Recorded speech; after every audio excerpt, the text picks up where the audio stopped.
Hace una semana os hablaba de la inmunidad innata y cómo ésta actuaba como un ejército contra patógenos del exterior o contra células que se volvían tumorales.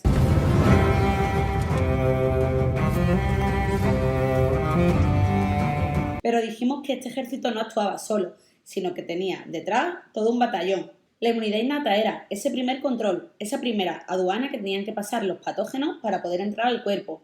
Pero cuando estos eran capturados, tenían que presentarse a un ejército superior, el ejército de la inmunidad adaptativa o adquirida. Y justo de eso es de lo que vamos a hablar hoy, del segundo tipo de inmunidad que tenemos, la inmunidad adquirida o específica. Esta no la traemos de fábrica, no la traemos desde el nacimiento, sino que la vamos adquiriendo conforme vamos creciendo, cuando empezamos a tener contacto con los patógenos del exterior. ¡Ay, me pinché!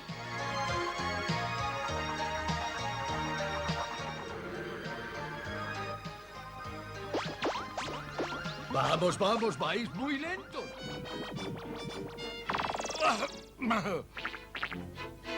¡En pie!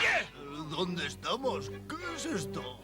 Estamos en un organismo humano. Es lo que estábamos esperando, ¿no? Siempre hay algún imprudente que revuelve en la tierra con las manos arañadas. Además, esta es específica, reconoce por su nombre a los diferentes tipos de patógenos y distingue a la perfección al virus de la gripe, de la bacteria de la salmonela o de una célula tumoral. Y es específica porque, como hemos dicho, necesita una presentación previa para que el sistema inmune adaptativo se ponga a realizar una respuesta específica contra ese antígeno.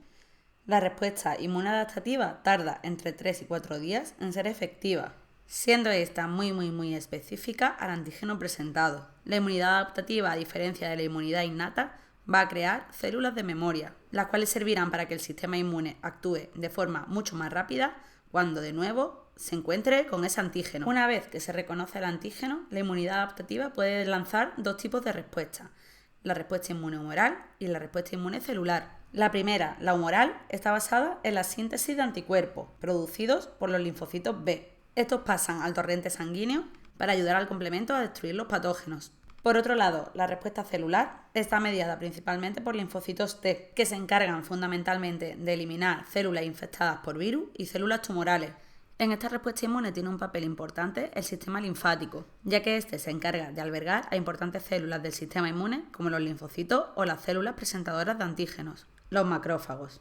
Y aunque los linfocitos tengan su origen en la médula ósea, en las células madres hematopoyéticas, estos maduran en los órganos linfoides primarios. El timo, por ejemplo, es el encargado de madurar y especializar a los linfocitos T, aunque este va perdiendo su función a partir de la madurez sexual. Por ello, la respuesta inmunitaria frente a una infección disminuye su eficacia con la vejez. En los órganos linfoides secundarios se acumulan linfocitos e interaccionan entre sí, sobre todo aquellos que se encargan de presentar antígenos. Pero vamos a hablar de los verdaderos protagonistas de esta inmunidad, los linfocitos T y los linfocitos B.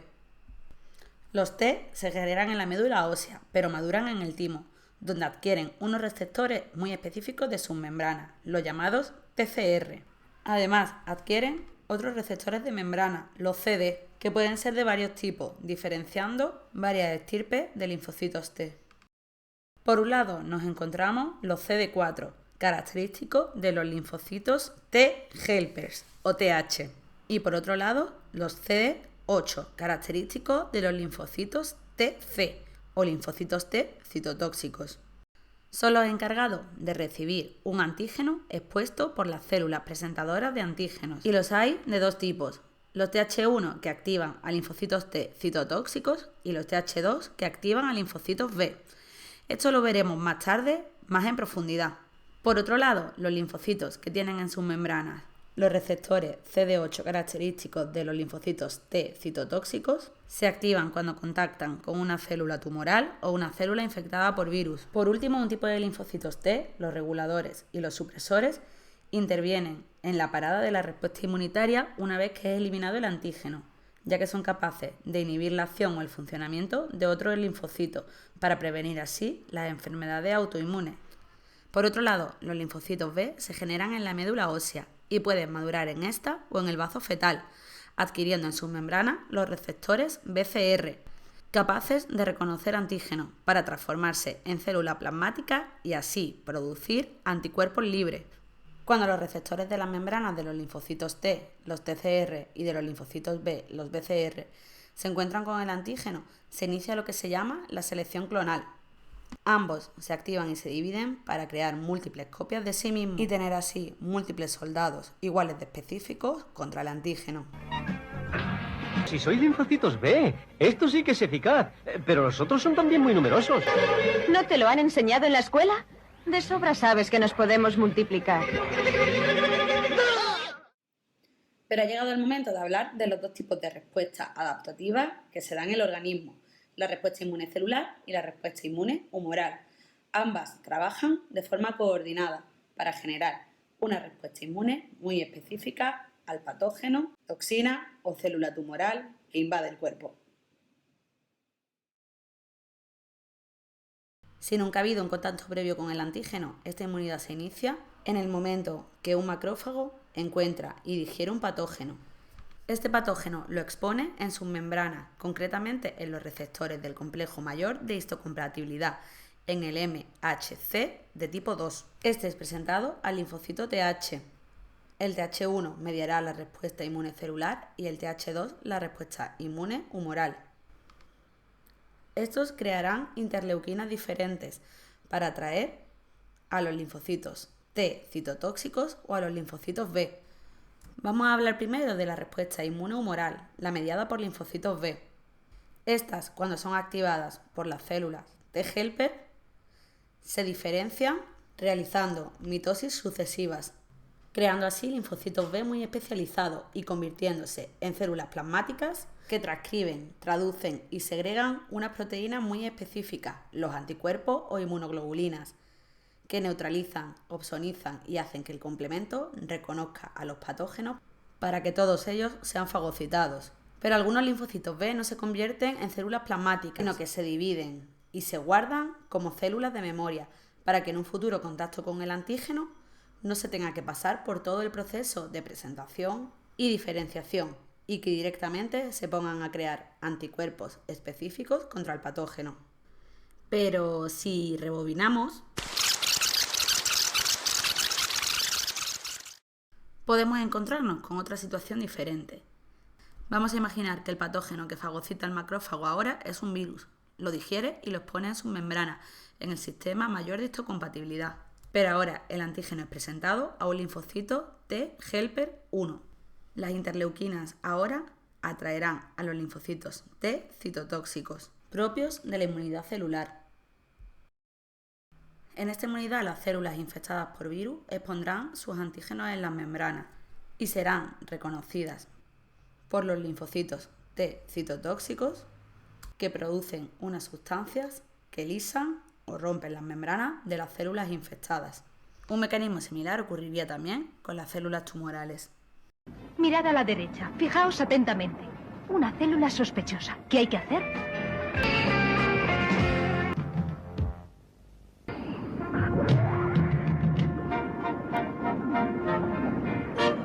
Célula anormal, mi teniente. Apariencia maligna en pleno crecimiento. Riesgo de tumor. Hay que destruirla inmediatamente. Bien observado. Destrucción inmediata.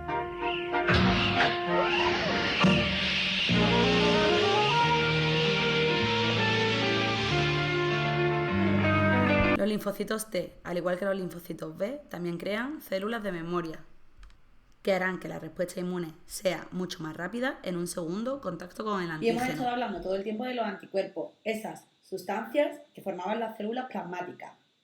Los anticuerpos, o también llamados inmunoglobulinas, son glucoproteínas, sintetizadas, como bien sabéis, por los linfocitos B cuando se convierten en células plasmáticas. Estas glucoproteínas, como proteínas que son, pueden adoptar una forma tridimensional adaptándose específicamente al antígeno que reconoce. De ahí de que esté formado por dos partes, la región constante y la región variable. Vamos a verla más en profundidad. El anticuerpo está formado por 4 cadenas polipeptídicas, idénticas 2 a 2. 2 cadenas ligeras, idénticas, las rojas, y 2 cadenas pesadas, idénticas, las azules. Estas permanecen unidas mediante puentes disulfuro. Ambas tienen 2 regiones, la región variable en el extremo aminoterminal, que se adapta al antígeno que reconoce, y la región constante en el extremo carboxilo, que es común a todos los anticuerpos. Esta sirve para facilitar el anclaje a los receptores BCR de los linfocitos B, para atravesar la placenta y proporcionar inmunidad al feto, para unirse a los receptores de las células fagocíticas y activar la fagocitosis de patógenos, y también para activar el complemento. Los anticuerpos tienen 4 funciones principales.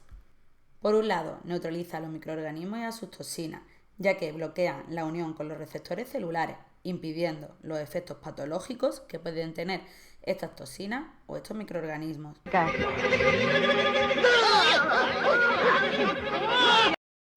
Por otro lado, aglutinan.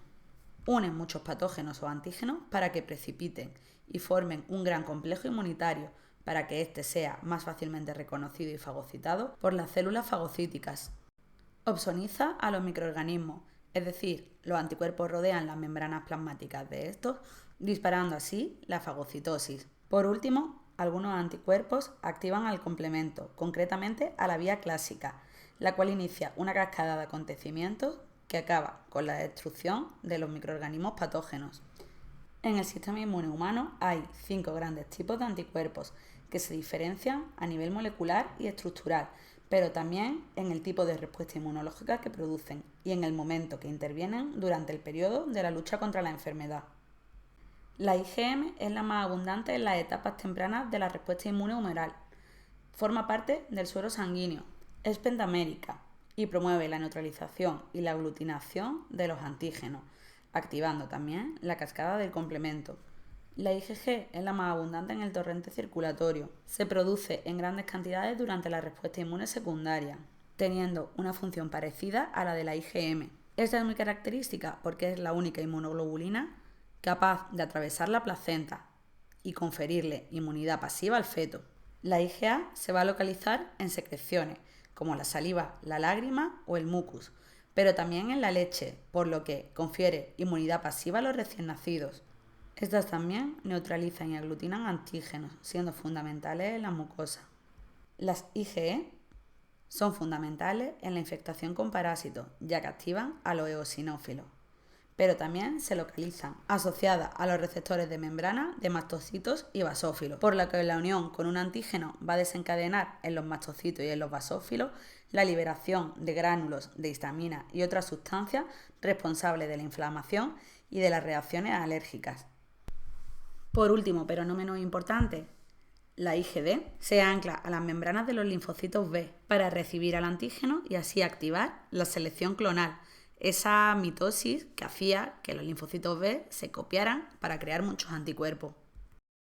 Antes de terminar con la respuesta inmune, vamos a hablar de un concepto, el de inmunización, definido como el procedimiento que tiene como finalidad aumentar la eficacia de la respuesta inmune en el organismo contra enfermedades infecciosas.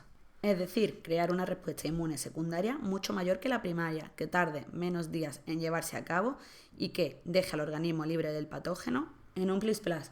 Esta inmunización puede ser de varios tipos. La primera, la congénita, la que traemos de fábrica, la que está en nuestros genes y la que nos protege desde el principio. Esta inmunidad, por tanto, es una inmunidad inespecífica que no discrimina a los diferentes antígenos. Sin embargo, con el tiempo vamos ganando otro tipo de inmunidad, la inmunidad adquirida o adaptativa. Esta podemos adquirirla por varias vías. La primera, adquirida de forma natural y activa. Esta se adquiere cuando se ha sufrido y superado cualquier infección. Es natural porque la infección ha entrado en tu cuerpo de forma natural y es activa porque tu cuerpo ha creado anticuerpos para combatirla. Ejemplo de esto sería la inmunización frente a la varicela. Tú te infectas con varicela y tu cuerpo de forma activa y natural la combaten, creando anticuerpos y células de memoria, que serán específicos contra el virus de la varicela. La inmunidad que pasa de madre a hijo a través de la placenta también es una inmunidad natural, pero esta te llega de forma pasiva, ya que es tu madre la que crea anticuerpos por ti. Tu cuerpo no los produce, sino que ha sido tu madre la que los ha producido y te ha llegado a ti a través de la placenta. Pero también podemos inmunizarnos de forma artificial, sin haber tenido un contacto con el antígeno de forma natural. Por ejemplo, cuando nos suministran una vacuna.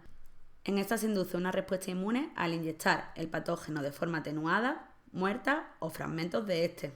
Esto lleva a nuestro cuerpo a actuar de forma natural, realizando una respuesta inmune primaria contra el antígeno. De manera que si tenemos un segundo contacto con el antígeno de forma natural, la respuesta inmune que produzca el cuerpo sea muy superior, debido a que éste ya tendrá linfocitos B y T de memoria para actuar mucho más rápido. Un último tipo de inmunización sería la adquirida artificialmente de forma pasiva. Y es pasiva puesto que, a pesar de ser artificial, es decir, introducida, tú no creas los anticuerpos, son sintetizados por animales infectados de forma artificial previamente con el patógeno. Estos anticuerpos se inyectan directamente en tu cuerpo para ayudarte a neutralizar, opsonizar y eliminar la toxina o el patógeno. Un tratamiento de seroterapia común sería, por ejemplo, el que te inducen cuando te pinchas con un clavo oxidado y puede que la bacteria que produce el tétanos haya entrado en tu interior y esté produciendo toxina tetánica, muy peligrosa. De esta forma, los anticuerpos introducidos producen la opsonización, neutralización y eliminación de la toxina tetánica para que no realice los efectos nocivos de esta. Ser antitetánico destilado para las toxinas que invaden su cuerpo es la única posibilidad que tenemos de salvarle.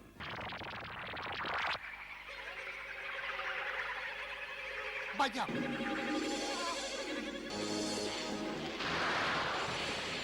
Cuidado, esto es muy serio. Son nuestros peores enemigos. Esos anticuerpos ya nos conocen. Si no conseguimos vencerlos será el fin, con una infección tan buena como habíamos empezado. Y hasta aquí todo lo que tenéis que saber en segundo de bachiller sobre inmunidad.